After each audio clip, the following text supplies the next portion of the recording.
जी। तो ये जो कॉलेजियम बना है, हुँ। ये बिल्कुल संविधान में कहीं कॉलेजियम का कोई आर्टिकल नहीं है, कोई अनुच्छेद नहीं है, कहीं ज़िक्र नहीं है कॉलेजियम का। हुँ। तो ये जो कॉलेजियम बना है, हुँ। वो सीधे-सीधे असंवैधानिक है। हुँ। तो उनको फ़ायदा हो जाता है कॉलेजियम से, हुँ। क्योंकि कॉलेजियम क्या है, एक सिलेक्शन कमिटी है। जी। माने जज को, हाई कोर्ट और जज को सेलेक्ट करने के लिए, चुनने के लिए, नियुक्त करने के लिए एक 5 जजों का कमिटी है। जी। और ये जो कॉलेजियम हो जाता है, हुँ। अभी भी जो पटना हाई कोर्ट का कॉलेजियम है, हुँ। जो 5 जजों का है, हुँ। उसमें एक भी शेड्यूल कास्ट नहीं है, हुँ। एक भी शेड्यूल ट्राइब नहीं है, हुँ। एक भी अत्यंत पिछड़ा नहीं है, हुँ। एक भी ओबीसी नहीं है, हुँ। एक भी माइनॉरिटी नहीं है। हुँ। तो जो कॉलेजियम जो है कि India is a largest democratic country of the world, हुँ। भारत जो है दुनिया का सबसे बड़ा लोकतंत्र है। और जब विदेश में ये सुनता है कि वहाँ का न्यायाधीश नमस्कार, मैं रविंद्र कुमार और आप देखना शुरू कर चुके हैं बेनिफिट टीवी न्यूज। हम जनता की आवाज़ लगातार उठाते रहते हैं, जनता की समस्या लगातार आप तक पहुंचाने का प्रयास करते हैं। न्यायालय में, न्यायपालिका में जज की जो बहाली होती है वो कॉलेजियम सिस्टम से होती है, और कॉलेजियम सिस्टम का क्या फ़ायदा है और क्या दोष है, इस पे हमारे साथ बातचीत करने के लिए पटना हाई कोर्ट के वरिष्ठ अधिवक्ता अरुण कुशवाहा सर हमारे आज साथ हैं। ये बताएंगे कि कॉलेजियम सिस्टम से क्या कुछ फायदा होता है और क्या नुकसान होता है, उसके बारे में विस्तार से आप लोग को बताएंगे, क्योंकि कॉलेजियम सिस्टम पर लगातार सवाल उठते आ रही है। तो सर बहुत बहुत धन्यवाद सर आपको। सबसे पहले आपके चैनल के माध्यम से भारतवासियों और पूरे दुनिया के लोगों को नमो बुद्धाय, जय भीम, जय भारत, बुद्धमय भारत और बुद्धमय दुनिया की कल्पना करते हुए हम लोग आगे बढ़ रहे हैं। कामना करते हैं कि पूरा दुनिया बुद्धमय हो। देखिए, ये कॉलेजियम सिस्टम जो है, ये भारत के संविधान में कहीं नहीं है। जी। ये एक जजमेंट के द्वारा इसको ला दिया गया है। जी। जबकि भारत के संविधान के आर्टिकल 13 में ऐसा लिखा हुआ है कि भारत में कोई ऐसा कानून बनाया ही नहीं जा सकता है जो भारत के संविधान के किसी भी अनुच्छेद का उल्लंघन करता हो। जी।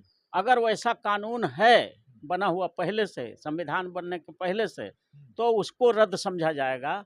या अगर कोई ऐसा कानून बनता है जो संविधान के खिलाफ हो जाता है, तो वैसे कानून को भी रद्द समझा जाएगा। जी। तो ये जो कॉलेजियम बना है, ये बिल्कुल संविधान में कहीं कॉलेजियम का कोई आर्टिकल नहीं है, कोई अनुच्छेद नहीं है, कहीं जिक्र नहीं है कॉलेजियम का। तो ये जो कॉलेजियम बना है, वो सीधे-सीधे असंवैधानिक है। कॉलेजियम सिस्टम असंवैधानिक है, सर का जैसा कहना है। लेकिन हम बात करेंगे कॉलेजियम सिस्टम से क्या फायदा पब्लिक को होने वाला है या न्यायपालिका को क्या कुछ फायदा होता है, वो बताइए। पहले फायदा गिनाइए, बाद में हम नुकसान की भी बात करेंगे। देखिए, कॉलेजियम से हमारे समझ से हम जो देखते आ रहे हैं, जी। जी। हम जो 35 साल से जो देख रहे हैं हाई कोर्ट का, सुप्रीम कोर्ट का, तो कॉलेजियम का लाभ तो कहीं हमको दिखाई ही नहीं दिया। जी। जो भी आता है उसका हानि ही और नेगेटिव ही प्रभाव होता है। किसी ना किसी को तो लाभ होगा ना सर। हाँ, लाभ होता है उनको जिनके परदादा, छरदादा, दादा या पिताजी या चाचा जी या उनके भाई अगर हाई कोर्ट और सुप्रीम कोर्ट के जज रहे हैं, तो उनको फायदा हो जाता है कॉलेजियम से। क्योंकि कॉलेजियम क्या है, एक सिलेक्शन कमिटी है। माने जज को, हाई कोर्ट और जज को सेलेक्ट करने के लिए, चुनने के लिए, नियुक्त करने के लिए एक 5 जजों का कमिटी है। और ये जो कॉलेजियम कमिटी है, इसमें हमेशा सिर्फ और सिर्फ उच्च जाति वर्ग के लोग ही होते हैं। जो 5 लोग होते हैं ना सिलेक्शन कमिटी में, कॉलेजियम में, कॉलेजियम मतलब सिलेक्शन कमिटी, जज का सिलेक्शन कमिटी है। जो हाई कोर्ट का जज सेलेक्ट करता है, सुप्रीम कोर्ट का करता है, तो हाई कोर्ट में कॉलेजियम होता है और सुप्रीम कोर्ट में भी होता है। तो जो हाई कोर्ट के लिए सेलेक्ट करता है, जो कॉलेजियम होता है, उसमें शेड्यूल कास्ट को, शेड्यूल ट्राइब को, अत्यंत पिछड़ा वर्ग को, ओबीसी को और माइनॉरिटी को जगह ही नहीं दिया जाता है।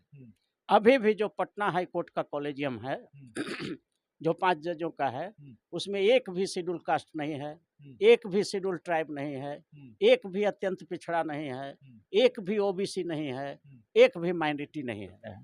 तो ये बहुत ही नेगेटिव है और हम लोग गर्व से कहते हैं कि India is a largest democratic country of the world. Bharat जो है दुनिया का सबसे बड़ा लोकतंत्र है। और जब विदेश में ये सुनता है कि वहाँ का न्यायाधीश आज भी मनोनयन द्वारा नियुक्त होता है, जिसको चाहिए उसका नाम भेज दिया जाता है, तो हमारा सर जो है पूरे इंटरनेशनल कम्युनिटी में हमारा सर शर्म से झुक जाता है कि भारत जैसा डेमोक्रेटिक कंट्री में आज भी जज की बहाली अनडेमोक्रेटिक तरीके से पिक एंड चूज बेसिस पर मनोनयन द्वारा अपने भाई का, अपने भतीजा का, अपने पोता का, अपने परपोता का ये किया जा रहा है।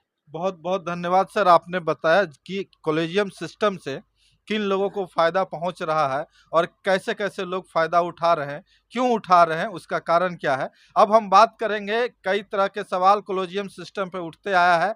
कॉलेजियम सिस्टम से क्या नुकसान हो रहा है, खासकर न्यायालय को क्या नुकसान हो रहा है, पब्लिक को न्याय मिलने में क्या नुकसान हो रहा है, या SC ST OBC और माइनॉरिटी समाज को क्या नुकसान हो रहा है, इस पे हम अरुण सर से बात करेंगे। क्या नुकसान हो रहा है सर? देखिए, एकदम सीधा नुकसान, सबसे बड़ा पहला नुकसान जो हो रहा है कि कॉलेजियम से जो लोग आ रहे हैं जज बन के, तो उनका मेरिट का तो कोई टेस्ट होता है, टेस्ट होता ही नहीं है जी। न प्रिलिमिनरी टेस्ट होता है, न मेन टेस्ट होता है, न इंटरव्यू होता है, न मेडिकल टेस्ट होता है, और सीधे सीधे उठा करके उनको हाई कोर्ट का और सुप्रीम कोर्ट का जज बना दिया जाता है। तो आज उसका परिणाम है, आप देख रहे हैं पूरा दुनिया हम पर हंस रही है कि आज भारत में 5 करोड़ केस पेंडिंग है। अगर वो टैलेंटेड लोग चुन करके जाते, प्रिलिमिनरी टेस्ट वैकेंसी निकलती, प्रिलिमिनरी टेस्ट होता, मेन टेस्ट होता, इंटरव्यू होता, मेडिकल टेस्ट होता, और छन करके जो टैलेंटेड लोग, जो क्रीम लोग होते वकील में, और वो जब हाई कोर्ट और सुप्रीम कोर्ट का जज बनता, तो आज जो ये 5 करोड़ माथा पर जो हमारा एक कलंक है, 5 करोड़ केस लेकर के हम बैठे हुए हैं और हम दावा कर रहे हैं हम कि यहाँ मेरिट वाले लोग हम बहाल करते हैं। तो ये कैसा मेरिट है कि 5 करोड़ केस माथा पर पड़ा हुआ है, डिस्पोजल ही नहीं हो पा रहा है आपसे। तो इस तरह से हम लोग ये बात करते हैं कि कॉलेजियम जो है देश के लिए बहुत हानिकारक है। दूसरा हानिकारक क्या हो रहा है, ये शेड्यूल कास्ट, शेड्यूल ट्राइब, अत्यंत पिछड़े वर्ग, ओबीसी और माइनॉरिटी, ये जो 5 संवैधानिक क्लास है, संविधान में ये पांचों का जिक्र है, इन 5 वर्गों का चूंकि कॉलेजियम में नाम नहीं होता है, इसलिए इन वर्गों का वकील कितना भी मेरिटोरियस क्यों न हो, वो चाहे इंटरनेशनल कम्युनिटी में टॉप क्यों न कर जाए एग्जाम में, लेकिन इनको ये कॉलेजियम सिफारिश इनके नामों का करता ही नहीं है। इसलिए आज 97% जज जो है हाई कोर्ट और सुप्रीम कोर्ट में सिर्फ और सिर्फ एक ही वर्ग का है, वो सामान्य वर्ग का है, उच्च जाति वर्ग का है, और इसका दुष्परिणाम है कि 5 करोड़ केस आज भारत में पेंडिंग है। और इतना ही नहीं, हम इस देश में शेड्यूल कास्ट, शेड्यूल ट्राइब, अति पिछड़ा, ओबीसी और माइनॉरिटी समाज के हजारों हजार की संख्या में कॉम्पिटेंट लॉयर उपलब्ध हैं, मेरिटोरियस लॉयर भरे पड़े हैं, लेकिन चूंकि कॉलेजियम में इनका व्यक्ति नहीं होता है, सिलेक्शन कमेटी में इनका व्यक्ति नहीं होता है, रिप्रेजेंटेटिव नहीं होता है, इसलिए इनका नाम रिकमेंड नहीं होता है। तो इसका परिणाम हो रहा है कि आज 97% जज सिर्फ और सिर्फ उच्च जाति वर्ग के हैं हाई कोर्ट और सुप्रीम कोर्ट में। ये अरुण कुशवाहा नहीं कह रहा है, ये पार्लियामेंट्री कमेटी करिया मुंडा समिति के एक रिपोर्ट है। करिया मुंडा सांसद थे झारखंड के, और उन्हीं के अध्यक्षता में 30 सांसदों की कमेटी बनी थी, और उसने सर्वे किया था, तो उसमें आया था कि 97% जज सिर्फ और सिर्फ उच्च जाति के हैं हाई कोर्ट और सुप्रीम कोर्ट में। और उसने स्ट्रॉन्ग रिकमेंडेशन किया है, किताब है मेरे पास, करिया मुंडा समिति का रिपोर्ट, उसने स्ट्रॉन्ग रिकमेंडेशन किया है कि जब तक सुप्रीम कोर्ट और हाई कोर्ट में आरक्षण के लिए कठोर कानून नहीं बनेगा, तब तक शेड्यूल कास्ट, शेड्यूल ट्राइब, अति पिछड़ा, ओबीसी और माइनॉरिटी को सुप्रीम कोर्ट और हाई कोर्ट में जज बहाल करवाना एकदम बिल्कुल असंभव है, ऐसा रिकमेंडेशन है। जी। और इतना ही नहीं, हम तो मांग करते हैं पटना हाई कोर्ट के कॉलेजियम से कि अभी यहाँ पर बहुत सारा सीट खाली है। हुँ। यहाँ 53 सीट है, जिसमें 34 काम कर रहे हैं, अभी 18 सीट लगभग खाली है। हुँ। तो 18 हम मांग करते हैं भारत के प्रधानमंत्री से, राष्ट्रपति से, चीफ जस्टिस ऑफ इंडिया से और यहाँ के कॉलेजियम से कि आप एक विशेष भर्ती अभियान चलाइए और जो भी नाम अभी रिकमेंड करिए उसमें शेड्यूल कास्ट, शेड्यूल ट्राइब, अति पिछड़ा, ओबीसी और माइनॉरिटी समाज के जो टैलेंटेड वकील हैं उन लोगों का आप नाम रिकमेंड करिए। चूँकि यहाँ पटना हाई कोर्ट में पहले से ही 34 में 31 जज सिर्फ और सिर्फ उच्च जाति के हैं जो कि टू मच एक्सेसिव रिप्रेजेंटेशन पहले ही से है। तो एक विशेष अभियान चला करके कम से कम पटना हाई कोर्ट के वैसे लॉयर जो शेड्यूल कास्ट, शेड्यूल ट्राइब, अति पिछड़ा, ओबीसी और माइनॉरिटी के हैं, एक विशेष ड्राइव चलाइए और उसमें जो है आप इन वर्गों का ही नाम रिकमेंड करिए। तो थोड़ा सा जो दाग लगता है कि अपने ही जाति को और अपने ही परिवार को भेजते हैं, ये थोड़ा सा धुलेगा और सभी वर्गों का रिप्रेजेंटेशन भी सुप्रीम कोर्ट, हाई कोर्ट में थोड़ा बढ़ेगा। सर, अभी तक जो हमारी बातचीत हुई है, वो कॉलेजियम सिस्टम से क्या फ़ायदा हो रहा है, किनको फ़ायदा हो रहा है और किनको नुकसान हो रहा है, इस बारे में सर ने विस्तार से बताया। अब हम बात करेंगे कॉलेजियम सिस्टम जैसे भारत में लागू है, क्या सर अन्य देश में भी ये सिस्टम लागू है या फिर अलग-अलग तरह का क्या-क्या सिस्टम है पूरे वर्ल्ड में जजों की बहाली के बारे में? देखिए, आपको बता दें, कहीं भी भारत को छोड़ करके जी, दुनिया में कोई ऐसा देश नहीं है जी, जहां जज खुद जज की बहाली करते हों। जी। ऐसा कहीं नहीं है। हुँ। कहीं जजों का चुनाव होता है, हुँ। कहीं जजों का एग्जामिनेशन के द्वारा कड़े टेस्ट से गुजर करके जज बनते हैं। हुँ। ये भारत सिर्फ ऐसा देश है, जी। कहने के लिए तो लोकतांत्रिक है हुँ। और largest democracy of the world है, हुँ। लेकिन यहाँ के जुडिशियरी खास करके सुप्रीम कोर्ट और हाई कोर्ट में आज भी डेमोक्रेसी नहीं है। आज भी वहाँ एक तरह से कॉलेजियम के माध्यम से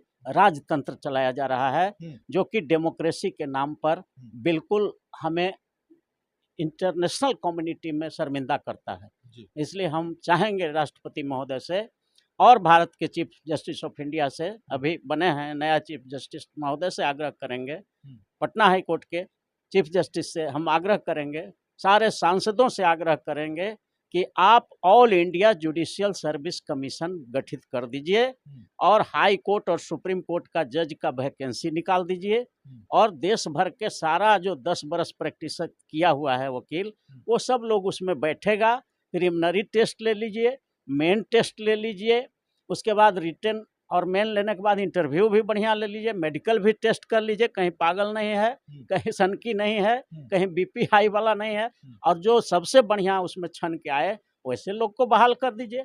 तो इसमें कोई एतराज नहीं हो। और हम तो ये भी मांग करेंगे कि आज़ादी के 78 बरस से आपने कॉलेजियम के माध्यम से SC, ST, MBC, OBC को रोक के रखा है, माइनॉरिटी को, तो आप थोड़ा उसके लिए आरक्षण भी दे दीजिए ताकि उसका नाम उसमें चला जाए।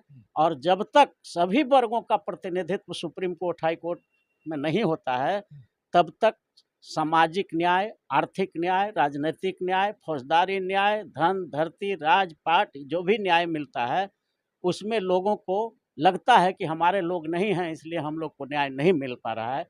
इसलिए ये ज़रूरी है कि सुप्रीम कोर्ट और हाई कोर्ट में सभी वर्गों का न्यायाधीश बने और उसके लिए all India judicial service commission बने और उसमें रिजर्वेशन लागू हो। मैंने एक विधेयक भी बनाया हुआ है, सुप्रीम कोर्ट, हाई कोर्ट जजेज अपॉइंटमेंट रिजर्वेशन बिल है। अगर उस बिल की कॉपी कोई चाहते हो, कोई भी सांसद या कोई भी भारत के लोग जो चाहते हैं हाई डिग्निटरीज कि ये विधेयक हमको मिले, तो मैं अपना मोबाइल नंबर दे रहा हूँ 9431002499। इस मोबाइल पर उनके व्हाट्सएप पर मैं बिल की कॉपी भेज दूंगा और आप अपने अपने सांसदों से कहें कि इस विधेयक को पार्लियामेंट से पारित कर दें। अगर पार्लियामेंट से पारित हो जाता है तो उसी दिन कॉलेजियम खत्म हो जाएगा, all India judicial service commission बन जाएगा और उसमें वैकेंसी निकलने लगेगी हाई कोर्ट और सुप्रीम कोर्ट का जजों का। उसके बाद उसमें प्रिलिमिनरी टेस्ट होगा, मेन टेस्ट होगा, इंटरव्यू होगा, मेडिकल टेस्ट होगा। तब जो क्रीम छन के आएंगे वो हाई कोर्ट और सुप्रीम कोर्ट के जज बनेंगे और उसमें रिजर्वेशन भी लागू हो जाएगा, ताकि सभी वर्गों का प्रतिनिधित्व सुप्रीम कोर्ट और हाई कोर्ट में हो। तब जा कर के हमने जो संविधान के प्रियम्बल में जो वादा किया है कि हम देश के नागरिकों को सामाजिक न्याय देंगे, आर्थिक न्याय देंगे, राजनैतिक न्याय देंगे, फौजदारी न्याय देंगे, धन धरती राजपाट सब में न्याय देंगे, तब जा कर के मिलेगा और तब लोगों को भरोसा भी होगा इस देश के न्यायपालिका पर।